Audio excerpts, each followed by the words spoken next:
Hello everyone, मेरा नाम है Shrikant Margu. Welcome back to the channel. इस वीडियो में मैं बात करूंगा ऐसे 5 मिस्टेक्स के बारे में जो सरप्राइजिंगली बहुत ही ज्यादा कॉमन है, बट इन्हें अवॉइड करने से आपके स्कोर में बहुत ही ड्रास्टिक इंप्रूवमेंट आ सकता है। सो अगर आप एमबीए एग्जामिनेशंस के लिए बहुत ही ज्यादा सीरियस हो तो डेफिनेटली एक पेन उठा के जो 5 मिस्टेक्स मेंशन करने वाला हो उसको जरूर नोट करो और उसके ऊपर वर्क अराउंड करना। And stay tuned to the channel because I will make sure that you are on the right track to the success of getting into your dream B school. Mistake number 1, not having a clear goal from day one. MBA examinations बहुत तरीके के होते हैं, जैसे cat, jet, फिर उसके अलावा और भी एग्जामिनेशंस होते हैं जैसे SNAP, and MAT, CET, CMAT etcetera. आपको डिफाइन करना है कि आपके प्रोफाइल्स के हिसाब से कौन सा कॉलेज आपका बेस्ट सूटेड है। सो सबसे पहला एक्सरसाइज आप ये कर सकते हो कि एक लिस्ट बना लो कॉलेजेस के जो आप टारगेट कर रहे हो। उसमें आपके कैटेगरी के हिसाब से और आपके प्रोफाइल के हिसाब से आपको कौन सा कॉलेज सूटेबल है, जिसमें आपको कितना कट ऑफ स्कोर लाना पड़ेगा। सेकेंड एक्सरसाइज आप ये कर सकते हो कि ये सारे एग्जामिनेशंस जो आपने नोट कर लिए, ये सारे कॉलेजेस जो आपने नोट कर लिए, ये कौन से एग्जामिनेशंस लेते हैं वो नोट कर लेना। इन कॉलेजेस के लिए आपको कौन से एग्जामिनेशंस देने पड़ेंगे ये नोट कर लेना। नेक्स्ट थिंग आपको ये करना है कि सारे एग्जामिनेशंस के एक एक मॉक टेस्ट देना एंड फिगर आउट करना कि आप कौन से मॉक में बेटर परफॉर्म कर रहे हो, कौन से एग्जामिनेशंस आपके स्टाइल को मैच करता है जिसमें आप अच्छे से परफॉर्म कर सकते हो। Definitely you should go for all of the bigger exams, that is for sure, but उसके अलावा बाकी एग्जामिनेशंस को भी आपको इंपॉर्टेंस देना है। तो उसमें मेक श्योर करना कि एक प्रायोरिटी बना दो कि सबसे ज्यादा इंपॉर्टेंस इस एग्जामिनेशन को देना है, उसके बाद में सेकंड एग्जामिनेशन जो भी होगा उसको कितना इंपॉर्टेंस देना है। एंड ये आपको हेल्प होगा because of your list of priority colleges. College का प्रायोरिटी लिस्ट हो गया तो उसके हिसाब से आपका एग्जाम प्रायोरिटी लिस्ट भी बन जाएगी। So having a clear goal is very very important. So अगर आपने अभी तक एक लिस्ट नहीं बनाया है टॉप कॉलेजेस का तो definitely go for it. Definitely make a list that will give you a clear picture कि आपका टारगेट क्या है एंड आपको उसके ऊपर कितना एफर्ट्स डालने की जरूरत है। एक बोर्ड या फिर पेन एंड पेपर लेके आपके दीवार पे चिपका देना कि ये मेरे टारगेट कॉलेजेस है, इसके लिए ये एग्जामिनेशन देने पड़ते हैं और उसमें मुझे कट ऑफ इतना लाना है। This is the first thing that you need to do if you are preparing for MBA examination. Mistake number 2, poor time management. MBA examinations के लिए प्रिपेयर करना is not all about studying very hard या giving a lot of time, it's about studying smart. क्योंकि MBA entrance examinations में different type के sections होते हैं जैसे क्वांट्स, वर्बल और logical reasoning. Most of the cases में क्या होता है, स्टूडेंट्स को एक पर्टिकुलर सेक्शन बहुत ईजी लगता है या उसमें वो स्ट्रांग है तो उसी पे वो ज्यादा मेहनत करने के लिए टाइम डालते हैं, but at the same time वो बाकी जो सेक्शंस है उसको नेग्लेक्ट कर देते हैं। जैसे जनरली अगर हम देखेंगे तो इंजीनियर्स क्वांट्स को ज्यादा टाइम देना प्रेफर करते हैं, whereas non engineers verbal and other sections को ज्यादा टाइम देने के लिए प्रेफर करते हैं। बिकॉज ऑफ दिस बाद में हमको ये सुनने में आता है कि इंजीनियर्स क्वांट्स में अच्छा है एंड नॉन इंजीनियर्स वर्बल में अच्छा है, बट ऐसा नेसेसरीली नहीं है। आपको मेक श्योर करना है कि आप हर एक सेक्शन को प्रॉपर टाइम दे रहे हो, because at the end of the day हर एक सेक्शन में आपको ज्यादा मार्क्स कवर करना आपका टारगेट। इसलिए एक time table and realistic goal maintain करना बहुत ज्यादा इंपॉर्टेंट हो जाता है। आपको मेक श्योर करना है कि हर टॉपिक को आप कितना टाइम दे रहे हो, प्लस उसमें कितना प्रैक्टिस कर रहे हो, but at the same time जो टॉपिक्स में आप वीक हो, जो सेक्शन में आप वीक हो, उसको भी आप इक्वल नंबर ऑफ टाइम दे रहे हो। बिकॉज आपको ये याद रखना है कि सिर्फ एक सेक्शन से एमबीए एग्जामिनेशन क्रैक नहीं होगा, आपको सारे सेक्शंस को इक्वल इंपॉर्टेंस देना है। एंड कभी भी एमबीए एस्पिरेंट जब कोई एक अच्छे कॉलेज में चला जाता है, जब सक्सेसफुल हो जाता है, तो वो कभी ये नहीं कहता कि मैं एक पर्टिकुलर सेक्शन में ही बहुत ज्यादा स्ट्रांग था। He has to make sure कि वो सारे सेक्शंस में इक्वल अमाउंट ऑफ एफर्ट्स डाल के मैक्सिमम मार्क्स आउटपुट निकाल रहा है उसमें से, and that is wherein time management comes into picture. Since quant जैसे टॉपिक में सिलेबस बहुत ज्यादा होता है, वेर एज वर्बल जैसे टॉपिक में सिलेबस इतना ज्यादा नहीं होता है, तो बहुत सारे एस्पिरेंट्स क्वांट्स को ही इतना टाइम दे देते हैं कि by the time they are reaching closer to the examination उनका बाकी दो सेक्शन मिस आउट हो जाता है। तो ये मिस्टेक्स डेफिनेटली अवॉइड करना बहुत ज्यादा जरूरी है। Mistake number 3, focusing too much on theory and ignoring your practice. ये एक बहुत बड़ा मिस्टेक है जो बहुत सारे aspirants when they are starting MBA preparation करते हैं।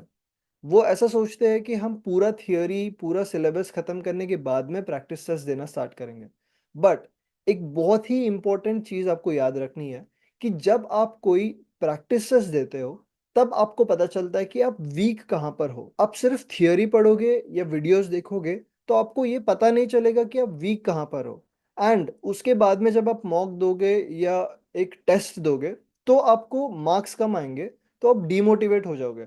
बिकॉज आपने कभी एनालाइज किया ही नहीं कि आप वीक कहाँ पर हो। तो प्रैक्टिसेस देना बहुत ज्यादा जरूरी है, बिकॉज वो आपको समझाता है कि आपके वीक एरियाज कौन से हैं, एंड देन आपको उसके ऊपर वर्क करना है एंड मेक श्योर करना है कि वो वीकनेसेस को आप आपके स्ट्रेंथ में कन्वर्ट करें। इसके अलावा प्रैक्टिस टेस्ट आपके स्पीड को भी इंप्रूव करता है, but at the same time आपका कॉन्फिडेंस भी बिल्ड करता है।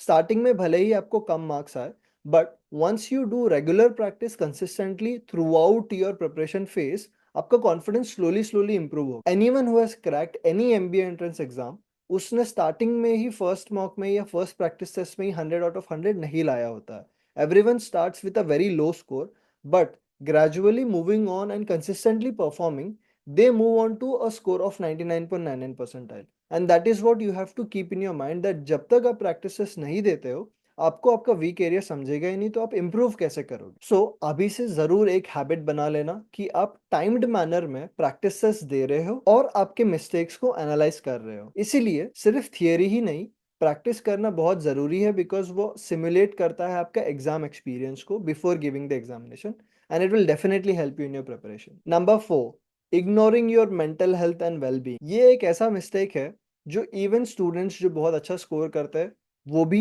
मिस आउट कर जाते हैं, इसको ओवरलुक कर जाते हैं और इस पे उतना ज्यादा इंपॉर्टेंस देते नहीं है। एमबीए प्रिपरेशन बहुत ज्यादा स्ट्रेसफुल है, बिकॉज कंपटीशन बहुत ज्यादा हाई है, बट इस कंपटीशन में आपको कंसिस्टेंसी, सेल्फ मोटिवेशन अगर बनाए रखना है, तो ये बहुत इंपॉर्टेंट है कि आप मेक श्योर कर रहे हो कि आप आपके पीक परफॉर्मेंस दे रहे हो at any given point of time. इसीलिए एक प्रॉपर टाइम टेबल, एक शेड्यूल बनाना बहुत ज़रूरी है कि आप कब उठ के प्रिपरेशन करते हो, कौन से टाइम पे प्रिपेयर करते हो, कौन से टाइम के पे आपका माइंड फ्रेश रहता है। ये हेल्प करता है आपको बूस्ट करने के लिए सिग्निफिकेंटली, आपका आउटपुट भी इंक्रीज हो जाता है। क्योंकि बहुत सारे केसेस में हम ये नोटिस करते हैं कि जब हम अंडर स्ट्रेस होते हैं या जब हम बहुत ज़्यादा डिमोटिवेटेड होते हैं, तो हम हमारे सामने किताब ओपन करके अगर 10 पेज भी पढ़ेंगे, तो उसमें से हम सीखते बहुत कम है।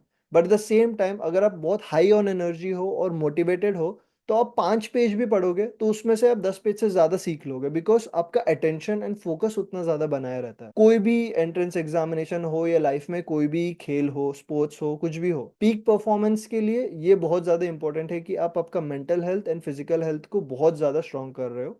And eight the same time, जो मैंने मिस्टेक नंबर 1 बोला था, having clear goal, clear goal होने की वजह से आपको पता है कि आपको किस चीज का स्ट्रेस लेना है एंड किस चीज का स्ट्रेस नहीं लेना है। दैट्स वाई मेक श्योर कि क्लियर गोल रखो एंड आपके mental health and physical health पे बहुत ज्यादा ध्यान रखो। अब आ जाता है मिस्टेक नंबर 5 पे, which is not learning from your past mistakes. बहुत सारे एस्पिरेंट्स जो प्रिपरेशन कर रहे होते हैं, अगर आप एक ही मिस्टेक को कंटिन्यूअसली रिपीट कर रहे हो, इसका मतलब ये है कि आपको एनालिसिस करने की जरूरत है। अगर आपको लगता है कि आप एक स्टैग्नेंट स्कोर पे पहुंचे और आप उसके आगे बढ़ नहीं पा रहे हो, तो डेफिनेटली एक मेंटोर को रीच आउट करो, पूछो कि इसके आगे कैसे बढ़ना है, इसके ऊपर कैसे जा सकते हैं, इस स्कोर के आगे कैसे जाना है, क्या पिटफॉल आपको रोक रहा है। वहां पे आप अपना मॉक टेस्ट रिव्यू कर सकते हो, प्रैक्टिस टेस्ट रिव्यू कर सकते हो, और सबसे इंपॉर्टेंट ये है कि जब जब आप मिस्टेक कर रहे हो, तो उसका एक नोट बनाना बहुत इंपॉर्टेंट है। बिकॉज अगर आप नोट बनाना स्टार्ट करते हो, लेट्स से आपने मॉक 1 दिया और आपने वीकनेसेस के और आपके मिस्टेक्स के नोट बनाए, ऐसे ही करते करते आप जब मॉक 10th पर पहुंचोगे, तब आपके पास एक लिखा हुआ लिस्ट होगा जहां पे लिखा होगा कि फर्स्ट मॉक में मैंने क्या मिस्टेक किया था, सेकंड मॉक में क्या मिस्टेक किया था, थर्ड मॉक में क्या मिस्टेक किया था। एंड जब आप 10th मॉक में पहुंचोगे, अगर आप वो सेम मिस्टेक्स वापस दोहरा रहे हो, तो आपको एटलीस्ट याद रहेगा कि आपने कौन से मॉक्स में वो मिस्टेक्स किए थे, वो क्यों किया था, एंड उसको अवॉइड करने में बहुत ज्यादा आसानी होगी। इसीलिए every mock, every practice test या इन जनरल प्रिपरेशन में जब आप प्रिपेयर कर रहे हो, तो नोट बनाओ जरूर कि कहाँ कहाँ पे आप मिस्टेक कर रहे हो। और जब आपके पास एक बुक रहेगा जहाँ पे आपके सारे पास्ट मिस्टेक्स रहेंगे, एग्जाम जाने से पहले ये सारे पास्ट मिस्टेक्स को जब आप देखोगे, तब आपको सारे इंस्टेंसेस याद आएंगे जहाँ पे आपने ये मिस्टेक्स करे थे। एंड इस बार ये सिली मिस्टेक्स या ये सिली एरर्स रिपीट होने के चांसेस बहुत ही ज्यादा कम हो जाएंगे। एंड मिस्टेक से हमको डिस्करेज होने की कोई जरूरत नहीं है, because it is an opportunity to improve yourself, adapting and evolving on your previous mistakes, and hence improvising on your score will help you a lot in your MBA preparation journey. So ये थे वो 5 mistakes जो मैंने as an aspirant भी face किया है, और पिछले 7 years ऑफ टीचिंग एक्सपीरियंस में मैंने देखा है स्टूडेंट्स को कि ये मिस्टेक्स रिपीट करते हैं। बट जो स्टूडेंट्स इन मिस्टेक्स को अवॉइड करते हैं, वो बहुत ज़्यादा हाई चांसेस रखते हैं सक्सेस होने का इन एग्जामिनेशंस में। So remember, MBA is a journey, and इस जर्नी में आप जितने कम मिस्टेक्स करते हो, जितने कम मिस्टेक्स रिपीटेडली कम करते हो, उतना आपके सक्सेस होने के चांसेस ज़्यादा है। तो मेक श्योर करो कि ये 5 मिस्टेक्स का नोट करके आप इसको कंप्लीटली एलिमिनेट कर दो आपके एमबीए एंट्रेंस एग्जामिनेशन प्रिपरेशन के दौरान। आई होप आप लोग को ये वीडियो पसंद आया होगा। मेक श्योर करो कि आप इस वीडियो पे लाइक करो, कमेंट करके बताओ कि आपको और कौन से टॉपिक्स पे वीडियोस चाहिए, एंड ऑल्सो हमारे चैनल को जरूर सब्सक्राइब करना, इससे हमें और मोटिवेशन मिलेगा to make more such amazing content for you guys. Stay tune and good luck for your preparations.